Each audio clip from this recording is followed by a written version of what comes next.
Hey folks, it's your buddy Mike Messier, and just saw Cruella Disney film.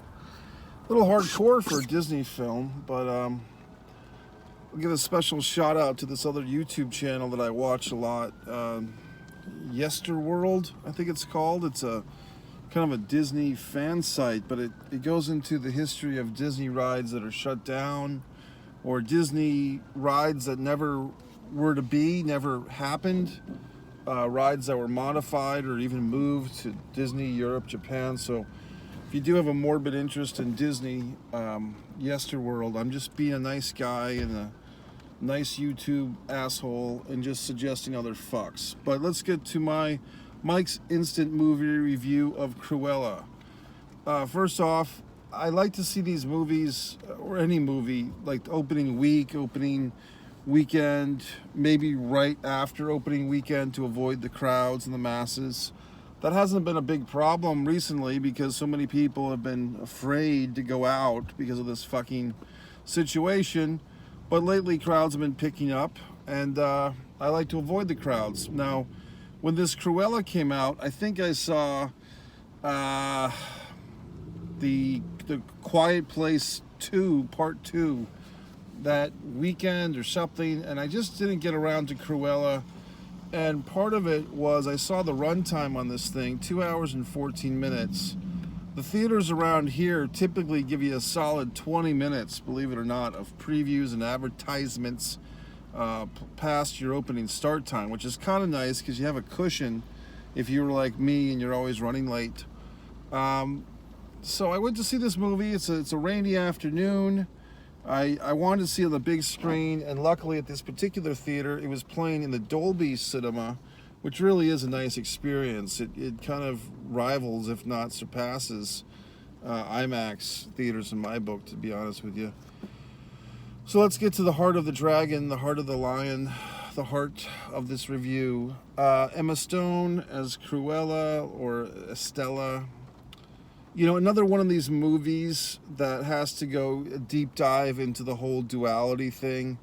You know, kind of like the Joker if any movie this reminded me of, kind of like, here you go, here's a nice film parallel. A few months ago, it was it the Young Woman movie? God, I'm trying to remember the name of it. The got nominated Distinguished Young Woman or Fine Young Woman. The woman that avenges her dead friend, you know, that one. Whatever the fuck it was. Pleasant Young Woman or something. That movie, very reminiscent of American Psycho. This movie, Cruella, kind of a kinder, gentler, Disneyer version of Joker, to be quite frank, or to be quite Mike. So, what can I say? I mean, it's still Disney. They're not going to push the boundaries that far, but when you're talking about, spoiler alerts, killing dogs and making them into coats and so on and so forth, and mothers trying to kill their daughters and all these horrible things, yeah, it's a little hardcore, to be honest with you, which is fine. I think the movie got an R rating, I'm not sure, but it was well deserved. I mean, there's people getting potentially murdered and burned to death, and but it still has that Disney sheen, so it's hard to say. It's kind of like they want both worlds. They want to be an adult, edgy movie company, and then they want to still be Disney, which is fine. Hey, look, it's art, right? Emma Stone, I'm going to give a special shout out to her. Like, I'm sure she's sitting here watching these videos, but to me, she's a really great actress. How do I put this without, objectifying her or whatever the fuck? But she's one of these actresses that's kind of sexy, but in a non-over-the-top way, if that makes any sense. Like, she's not a Jenny McCarthy 1994 fake boobs hanging all over the place, or Pamela Anderson fucking Tommy Lee Jones on a boat. She's more dignified than that. Not that would be too hard to be more dignified, but just she's got a certain sparkle in her eyes, and this performance kind of reminded me of the La La Land, which I think that movie won the best Oscar film of the year, which I don't know if it really deserved. It was a good movie, but to me, it just seemed like this couple is really going to split up because they can't, you know, to my La La Land now. The couple's going to split up because they're both doing something on the same night. Just a little far-fetched to me. That's just life. So I don't know what to say. Going back to Cruella, I hate when people offer me their fucking opinions on movies before I see them.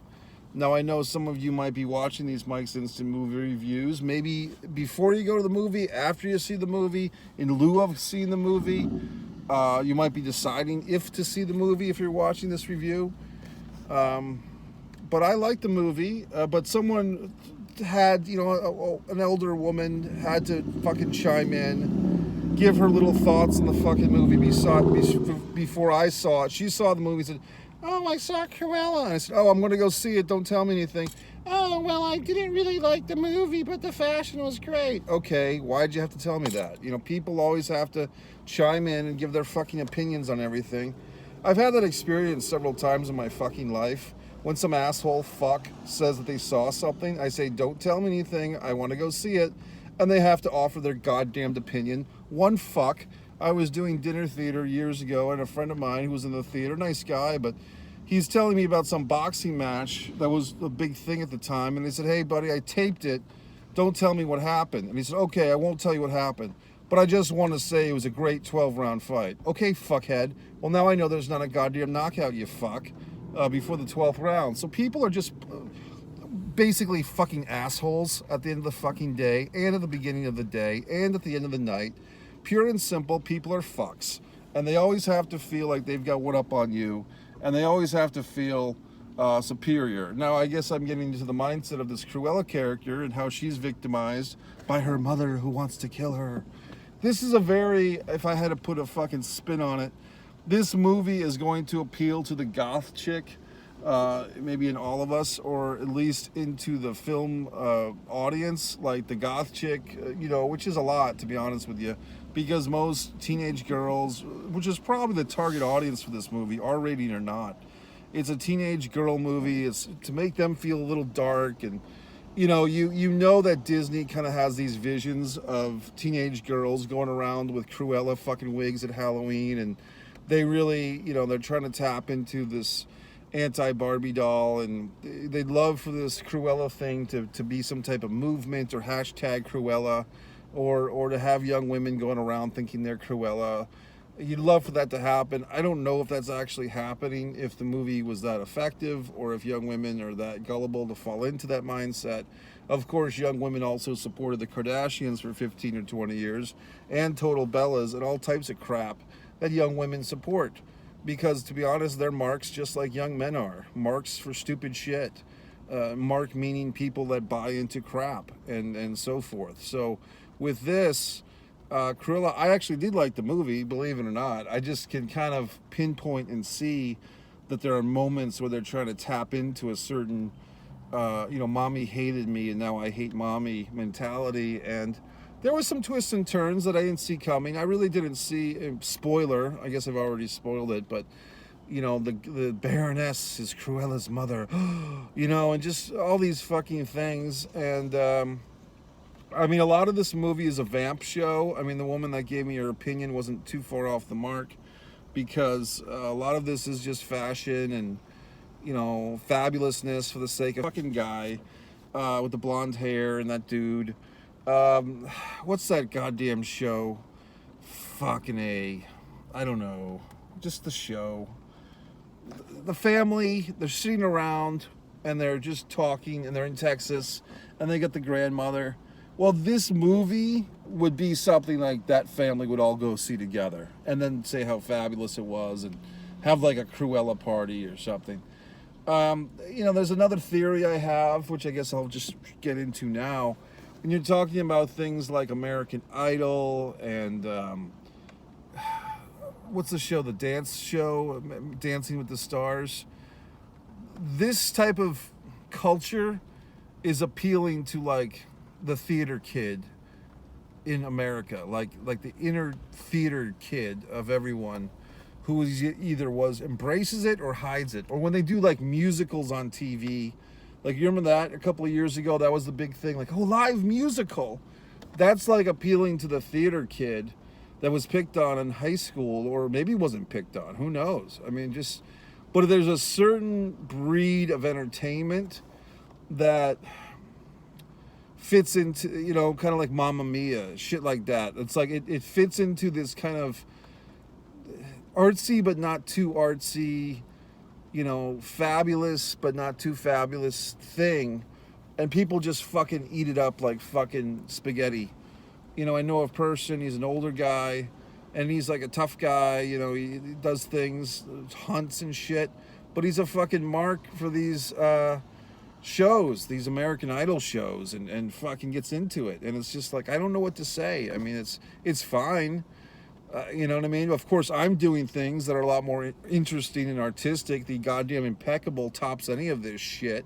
My 23-minute movie is far more entertaining and 2 hours saved of your life than this Cruella at $1 billion less budget. But will anyone give me the goddamn credit for creating these pieces of genius? Probably not. So there you fucking have it, folks. Overall, I mean, I'm trying to think, because here's the thing. I probably saw the 101 Dalmatians as a child, and I can't say that I've seen it anytime recently, and I don't really remember Cruella de Vil or her whole gimmick or who she was even fighting and the dogs and all this shit. So it's not like I have this great fucking... yeah, this is what I was thinking about before this video, was all these fucking Wicked, and let's take the antagonist of this legendary, you know, fairy tale or Disney movie, and let's make them the fucking hero. Fine. It's a little bit, it's not quite a sequel, it's a reimagining.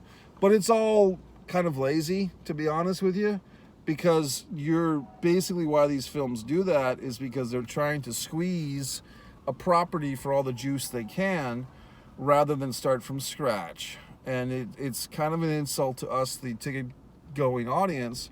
But if we continue to mark out and buy tickets for Wonder Woman 1984 and continue to support these sequels on top of remakes, and oh, there's another Marvel Comic Universe MCU movie we've got to rush out and go see. If we continue to be the flock and the herd and buy these tickets for these things indiscriminately and not challenge why these movies need 30 movies to make a fucking point, then that's on me and you. You know, we pay for the tickets, and if we're just supporting shit that we've already seen before, or, you know, as Andy Kaufman would say, variations on a theme, that's you and I, as assholes and idiots who are too lazy to support filmmakers like myself, Mike Messier, on YouTube, and watch Mike's original films. I'll put my fucking movie Dalmation, I'll put up against this any day of the goddamn week. Once again, with a severe budget comparison differential. So there you fucking have it, folks. I'm just giving my perspective. Once again, I like the fucking movie. There was a thing in this movie, and maybe it's just the misogynist fuckhead in me, but I mean, she, meaning Cruella or Estella, oh God, I mean, just the whole duality thing of, oh, the character has two names because it's two aspects of their personality. Seen it a million fucking times. I was going to say that Jake the Snake Roberts on that Dark Side of the Ring, the Grizzly Smith family episode, he's doing that. Well, there's Jake, and there's Artillion. And Artillion, it's like, come on, I'm sick of it. It's like there's Fonzie and there's Arthur, right? Like, oh, okay. So anything that you do or say as this alter fucking ego, you can just blame on your fucking alter ego. Well, I didn't kill that guy. It was my alter ego. It was Fonzie, or it was Cruella. I'm sick of it. It's getting lame. Spoiler, at the end of this fucking movie, they have like a funeral scene for Estella. It's like, okay, it's ritualistic, it's pomp and circumstance. Granted, we're in a fucking movie, so they have to put something on the screen. But it's just, you know, it's just, I'm sick of that trope or that tripe or that it's a laziness. It's, oh, there's the character and then there's me, and I'm not the character. But then I'm dead and the character lives. Okay, we've seen it, assholes. We've seen it a million fucking times. So there you fucking have it. Watch this. Oh my God. Oh, fucking cunt. I did go to the gym. I did get a few little workouts in, a little exercise. I did punch a punching bag. That was fun. Released some energy.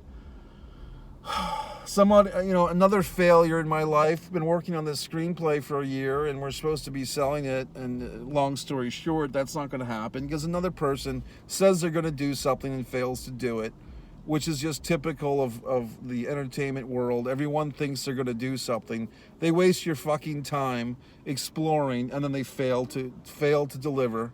So another fucking failure that I have to deal with. So I'm just sick of everything. Everything is garbage. But I like the movie. So subscribe to Mike Messier YouTube channel. Got some nice feedback recently from people. I appreciate that. It's all well and good. People are leaving nice comments, and look, here's the filtering. You ready? Not everyone who watches these things are going to like what I do. That's fine. So the people that stick, and the people that leave. That's fine. That's choice. That's capitalism. Mike Messier.